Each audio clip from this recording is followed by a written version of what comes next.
People make these 5 mistakes on every car purchase. So in this video, we're going to talk about them so that way you don't make them and you get the best deal possible. Hey everyone, welcome back to the channel. Hope you're having a fantastic day. Welcome to the showroom here at Bachman Chevrolet. We're going to be doing this indoors today because, yeah, that's what it looks like out there.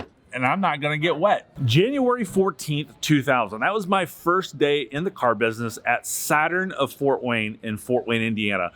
Let me tell you something. I did not want to be a car salesman. I had no desire to be a car salesman. Let's just put it out there. Car salesmen are not the most credible people out there in the minds of consumers, right?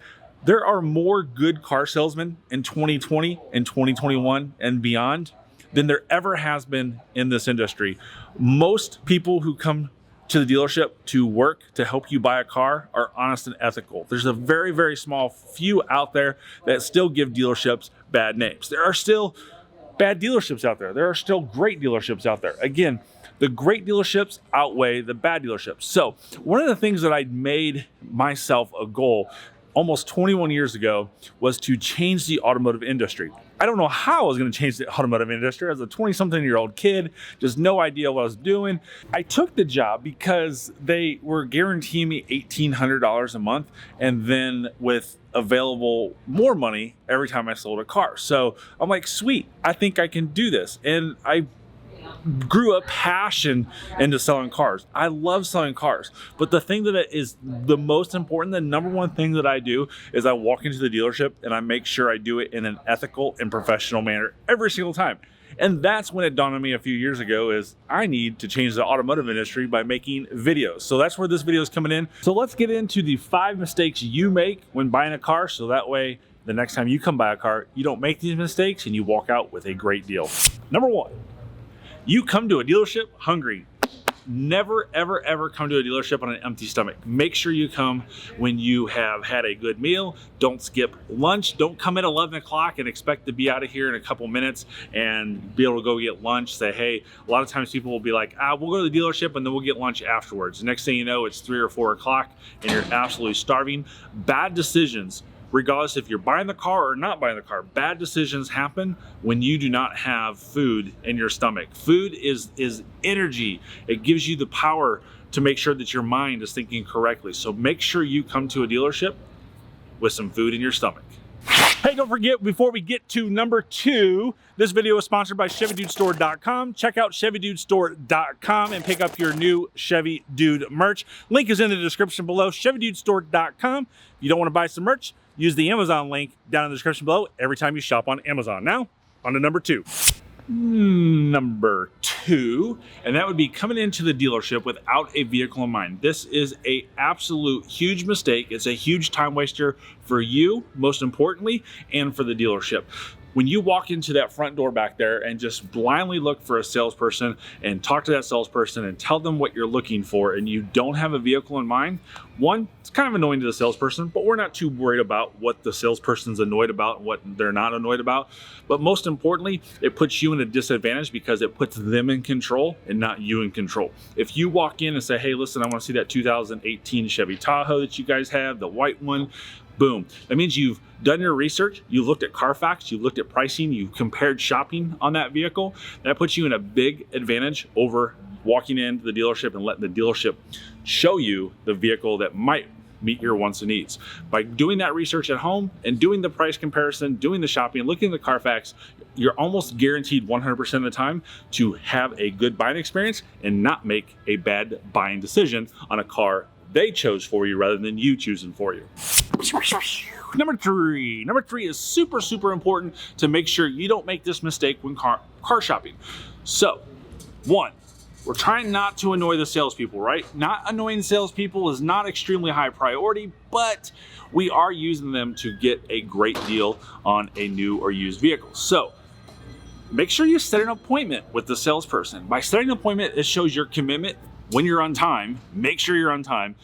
to you actually do wanting to buy a car. People who set appointments are typically at a higher percentage of buying a car rather than people who are just walking in the front door. So salespeople know this, right? So by you setting an appointment shows your commitment to the dealership and to the salesperson that you are wanting to buy a car. This is going to put the mindset of the salesperson extremely high that they're going to do everything they can to buy a car. They're going to stop trying to take new customers that are walking in the doors right back here. They're going to focus strictly on you. And also I want to put out there that make sure you pick your salesperson. This is kind of an extra tidbit on this one, on number 3, but pick your salesperson. Look at Google reviews. Look at Yelp. Yelp's not real big in Louisville, Kentucky, but I know it is up in the Northeast and stuff. But most importantly, I love to look at DealerRater. I know there's people out there that say DealerRater is biased and whatnot. It's not. Yes, dealers do have to pay to be on there, but I still use DealerRater. My dealership does not pay to be on there, and I want people to be able to focus and see my name. And for SEO purposes, I know they work really well. Cars.com owns DealerRater now, so you can look at Cars.com reviews as well. But most importantly, set an appointment and pick your salesperson. Number 4, this is a twofer as well, right? There's two in this. Unrealistic math. You walking into the dealership with unrealistic math is a big step of you not buying a car. If someone comes in here and wants to buy a brand new Tahoe and says, hey, listen, I want that Premier Tahoe that's $75,000, but I'm willing to pay up to $800 a month with no money down. Yeah, just keep walking. It's not gonna work, right? You can't buy a $75,000 Tahoe for $800 a month. I think if you even take your calculator and you take $75,000 and divide it by 84 months, that's still over $900. How are you gonna get 800? It's not gonna work. You gotta put money down or you gotta go to a cheaper vehicle. So a lot of times people come in and they want that $200 car payment or that $250 payment. Car dealers are like, $250 sale. We wanna sell a car for $250 a month, right? That $250 car is not around. The average car payment nowadays is over $500 a month. That means the average car sales price is about $25,000 a month. So come in with expectations. Use the Google payment calculator. Right? Get on Google, say car payment calculator. Understand what it's gonna take. Use higher than expected interest rates. That's going to give you to make sure that if you're forgetting any taxes or fees or any blips in the radar, that you're not set up for a failure. Well, I'm only budgeting for $300 a month, and I was doing him a payment calculator, but there's $3,000 here that I wasn't aware of. I forgot to figure sales tax. I forget to figure whatever else. If you want a warranty, right? So come in with realistic math, and also come in, again, this is the twofer part, come in with wanting to put money down. A good car deal is going to be putting you 20% down. You got to remember that a negative equity is not because the car dealership screwed you over. You screwed yourself over by not putting money down. 20% is a good number. I'm not saying if you don't have 20% to not come in to buy a car, because most deals are done without money down, but come in with money down. That's gonna help you out as well. So the biggest thing is having realistic math. Having realistic math is so important, guys, and it's gonna make your car shopping much, much easier. Again, go out there, look at the cars, add your state sales tax, add another $500 for miscellaneous, and look at Google payment calculator to see what those rates are. A good rate, if you're an 800 credit score, is use 5 or 6%. I'm not quoting 5 or 6%. I'm not telling you you're gonna go in there and sign a contract for 5 or 6%, but by using a 5 or 6% interest rate on a fairly used car, like 18, 17, on a new car, use 5%, they're gonna put you into a category that you're gonna come in and most likely have a lower payment. If you're looking at something older, maybe use that 8% rate. Again, we're not quoting 8%, but we're allowing you to configure things correctly at home, so that way when you come into the dealership, you don't make any math mistakes. So be realistic with your math. Number 5, and since this one may not pertain to everyone, we're gonna do a 6th one because you guys know I always like to under promise and over deliver on my videos. So number 5 is gonna talk about trade-in value. So the biggest thing is people walk into the dealership and they've done either the bad research or they've not done any research at all to know what their vehicle is worth. I'm gonna give you a couple sources to go to. One of them is not gonna be NADA. Never go to NADA for your trade value. That is the bad source for trade value. They're always way too high.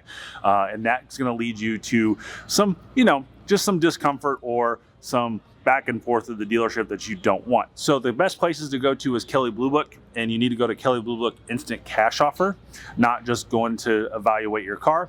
You're gonna put in your VIN or your license plate number, all the real factional data, and get a real true number. Also, you can go to TrueCar. TrueCar is a really good source to get that same data under their trade-in value. So one thing you want to do with their data is if you have a bad Carfax or you've been in an accident, tell them no, so that way you get a true number, and just know that that accident could affect your value on the vehicle a little bit. Not a whole lot if it's just a minor or moderate, but you know, if you got a salvage title, you're not gonna be able to do that. You know, if you got a rebuilt title, it's not gonna work, but that's the way to go. So you can also go to CarMax. CarMax is a really good place to get your car evaluated and get a truthful number. CarMax is always dead on with their numbers, and they do give fair pricing.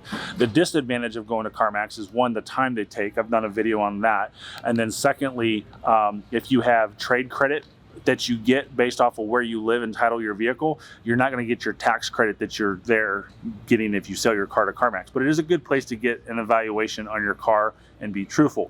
Carvana is another one that you can do everything online, but Carvana right now has been extremely high on their values. I don't know why. I sold my Camaro to Carvana just to see how their process worked, and I almost got retail for my car, which means the person who bought my car overpaid for my car as well.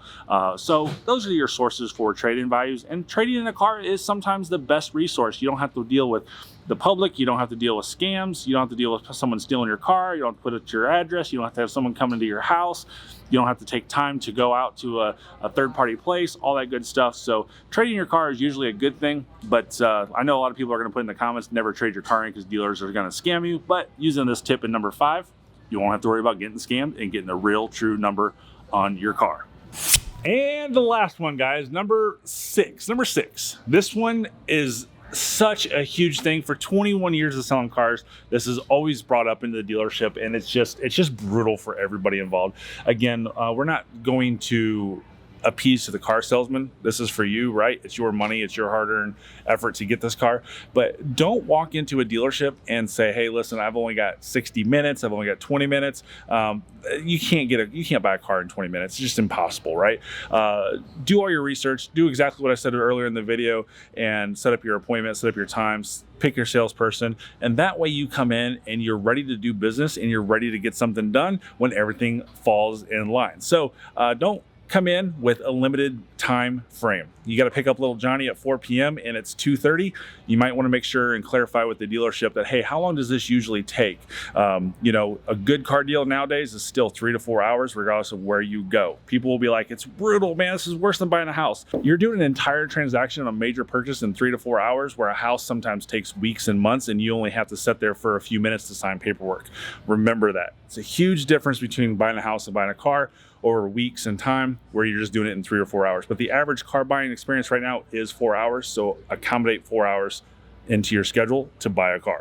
Well, it's not raining at the meantime, so I came out here to do my outro, guys. So thank you so much. I hope this was something that you could learn on maybe the next time you're going to buy a car, that is very, very simple and not stressful for you, with these 6 tips and the 5 mistakes you make when buying a car. As always, guys, thank you so much for watching. Make sure you hit the subscribe button. Support the channel at ChevyDudeStore.com. As always, thanks again for watching. Have a great day and drive safely.